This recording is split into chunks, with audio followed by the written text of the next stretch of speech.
இந்த பாலகன் யாரு பார்த்தாலே பரோட்டா மாஸ்டர் நல்லா தெரியுதுங்க. பரோட்டா மாஸ்டர் வரும்போதே தோசை கூட வந்தாரு. அதுக்கு பேர் தோசையா? சக்தி வடிவேல். சக்தி வடிவேல். ஆமா. வேலோடு வந்து. ஆமா. அப்படி வேலோட வா இல்லையா? வேலோட வா எனக்கு. வேலோடு வந்திருக்கா? ஆமா. யார மேல விட வந்த என்னுடைய சரீரனை உற்றுநோக்கி கவனிக்கவில்லை. அறிவிலே வந்திருப்பது யார்? ஆமா ஏதாவது ஆஹா தெரிந்தாயா? எனக்கு தெரியும் சபையில் கூறுவதை எவற்றமிட இருக்கும் அதிகப்படி விளக்கம் எடுத்து வந்தால் புரியும்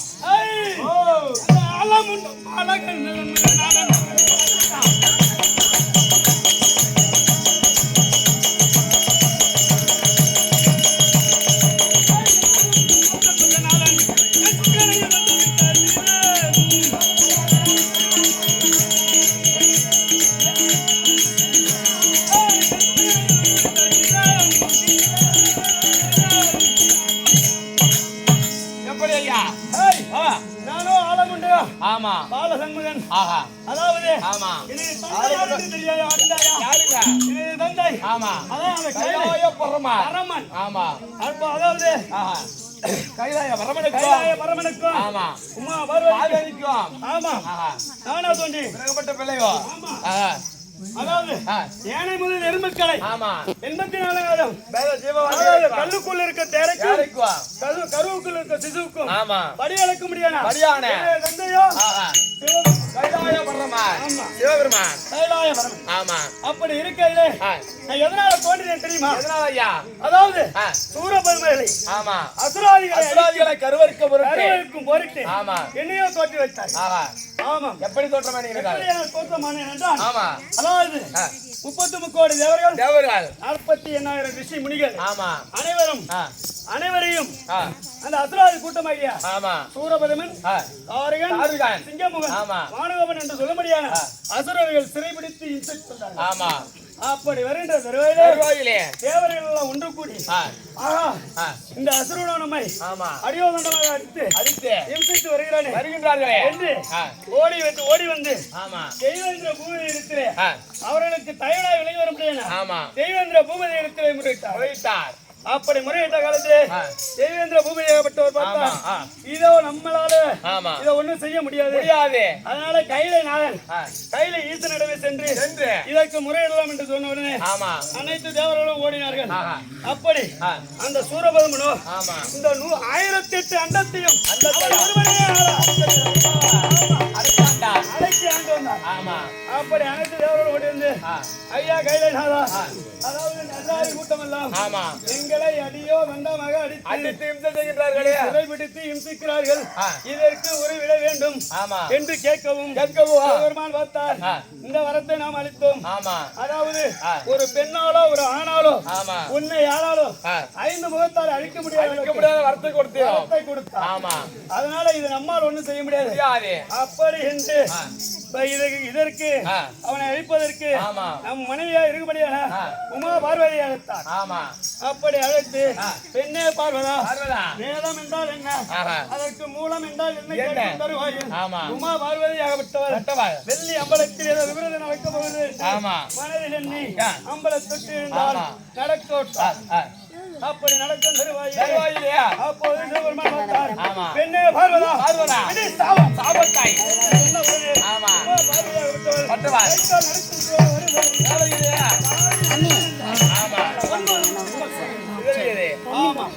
அப்போது சிவபெருமான் இடமாக இருந்து 6 தீப்பொறிகள் 6 பொறிகளும் புவியின் கண் விழுந்தால் எடுத்துவிடுமே என்று கருதி வாயு தேவனிடத்திலே கொடுக்கவோ வாயு தேவனாகப்பட்டவர் அக்கினி தேவனை தாழாமல் அக்கினி தேவனிடத்திலே கொடுத்து பொய்யின் இடமாக விடும்படி தெரிவித்தார்.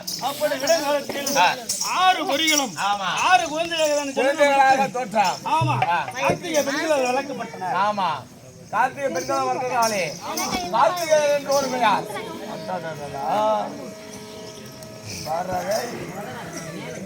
காமாட்சியா உனக்கு எத்தனை முகம்? ஏண்டா அண்டா அடை வச்சு குடிச்சிடலாம்.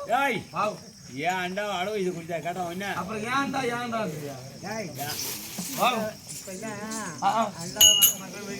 வாங்க மாட்டான் அதோட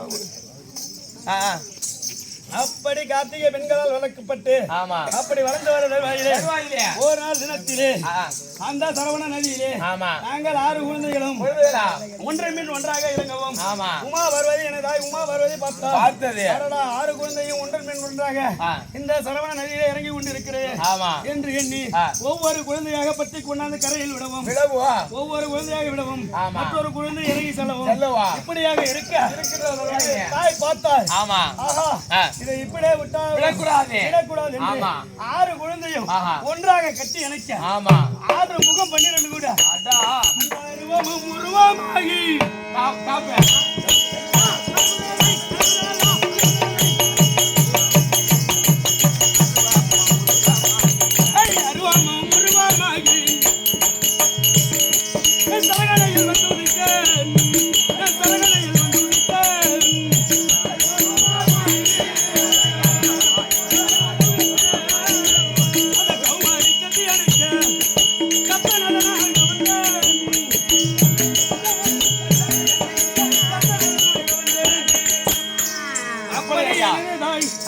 என்னை கட்டி இணைக்க நானும் 6 முகம் 12 கரம் 6 முகம் 12 கரம் 6 முகம் கண்டதால 6 முகம் என்றோம் அன்று முதல் எனக்கு 6 முக பெருமான் என்றோம் 6 முக பெருமான் என்றோம் ஆமாம் இந்த சரகண நதியை பிறந்ததால் சரவணன் என்றும் சரவண பவன் என்றோம் ஆமாம் இந்த கார்த்திகை பெண்களால் வளர்க்கப்பட்டதால் கார்த்திகேயன் என்றும் ஒரு பெயர் ஆமாம் மற்றும் அழகு என்றால் முருகு ஆமா அப்படி என்றால் முருகன் என்று எனக்கு ஒரு பெயர் ஆமா ஆமா அருள்குமரன் பல பேர் உண்டு பல பேர்கள் உண்டு ஆமா பலவிதமான சொல்லி அழைப்பார்கள் ஆமா அப்படி இருக்கவும் ஒரு நாள் தருணத்திலே எனது தந்தை சிவபெருமான் பார்த்தார் கண்ணே முருகா நீ வந்ததற்கான வேலை வந்து விட்டதடா என்று என்னை அழைக்கவும் தந்தையே அழைத்ததன் காரணம் என்ன கேட்க அதாவது அசுராதி கூட்டர்களை அழிப்பதற்காக உன்னை தோற்றி வைத்தோம் அதற்கான வேலை இப்பொழுது வந்து விட்டதடா நீயோ அந்த சூரபதுமன்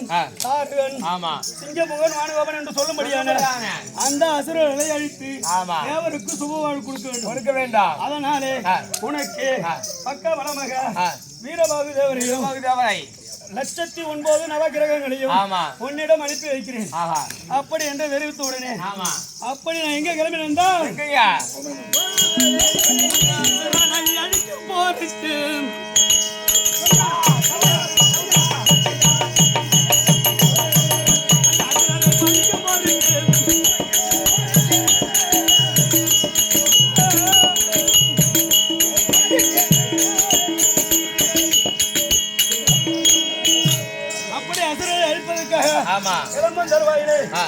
ஒரு நாள் தினத்திலே தேவர்கள் எல்லாம் என் தந்தை கைலாயநாதனை பார்க்க வந்தார்கள் அப்படி வரும் தருவாயில் நானோ முன்வாயில் இருந்து அனைவரையும் வணங்கினேன் அப்போது நான்முகன் வந்தார் அந்த பிரம்மதேவனை பெற்ற நான்முகன் வரவும் ஐயா வணக்கம் என்று தெரிவிக்கவோ அவரோ என்னை கவனிக்காமல் செல்லவும் அதனாலே அவன் வரும் வட்டியில் நானோ அந்த முன்வாயில் நின்று கொண்டிருந்தேன் அப்படி நின்று கொண்டிருந்தது பிரம்மதேவரோ மீண்டும் வரவும் ஐயா பிரம்மதேவரே உம்மை நாம் வணங்கினோம் என்னை வணங்காம சென்றதற்கு காரணம் என்ன ஐயா முருகனே நானோ ஏதோ ஒரு சிந்தையில் சென்று விட்டேன் விடுமடா முருகா என்று சொல்லவும் அடடா நீங்களோ என்ன கோயில் செய்கிறீர்கள் உங்களுக்கோ 4 திசையிலும் 4 முகம் உள்ளது அப்படி இருந்தும் என்னை கவனிக்காமல் என்று சொல்கிறீர்கள் என்ன காரணம் என்று கேட்க அதாவது நீங்களோ செய்யக்கூடிய தொழில் என்ன என்று கேட்டேன் அப்படி கேட்கும் தருவாயிலே நானே உயிர் ஜீவன்களை படைக்கக்கூடிய தொழில் செய்கிறேன்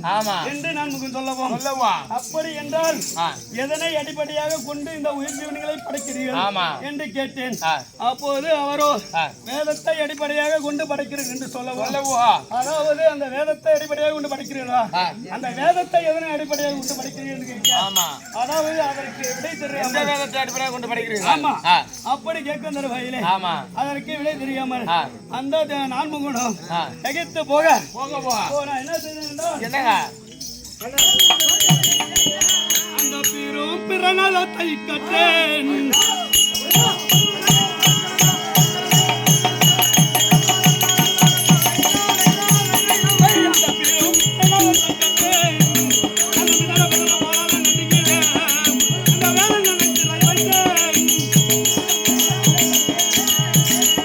அந்த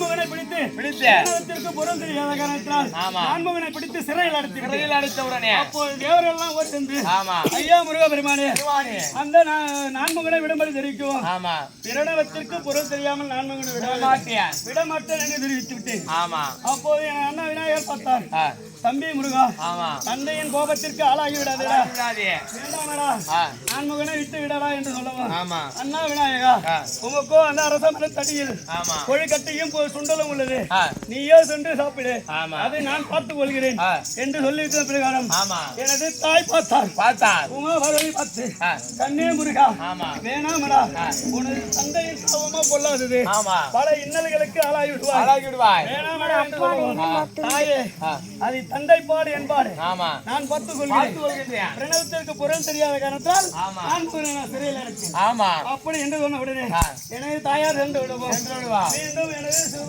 தந்தை பார்த்தார் சிவபெருமான் அடடா யார் சொல்லி கேட்கவில்லையே நாமோ நேராக செல்ல வேண்டும் என்று சிவபெருமான் ஓடி வந்து தண்ணி முருகா என்ன வேலை செய்கிறாய் அவரோ உயிர் ஜீவன்களை படைக்கக்கூடியவர் ஏனடா நீ அவரை சிறையில் அடைத்தாய் அப்படி என்று கேட்கவும் தந்தையே அவருக்கு பிரணவத்திற்கு பொருள் தெரியாத காரணத்தால் நானோ சிறையில் அடைத்தேன் அதனாலே அப்படி என்றால் நீங்க சொல்லு பார்க்கலாம் தந்தையே எனக்கு தெரியும் ஆனால் இந்த பொருளை நீங்கள் உரைத்துட்டு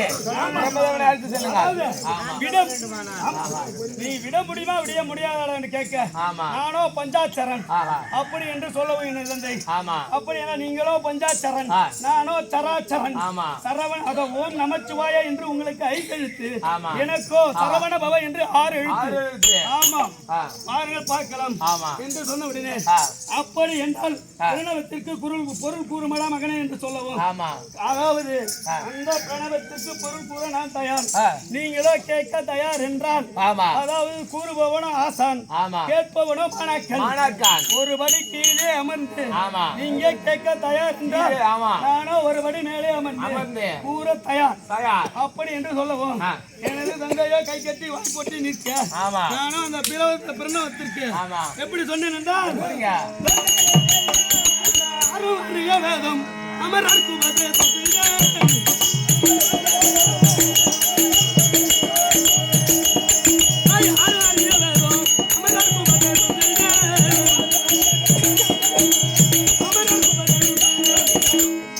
அப்படி என்ன தந்தைக்கு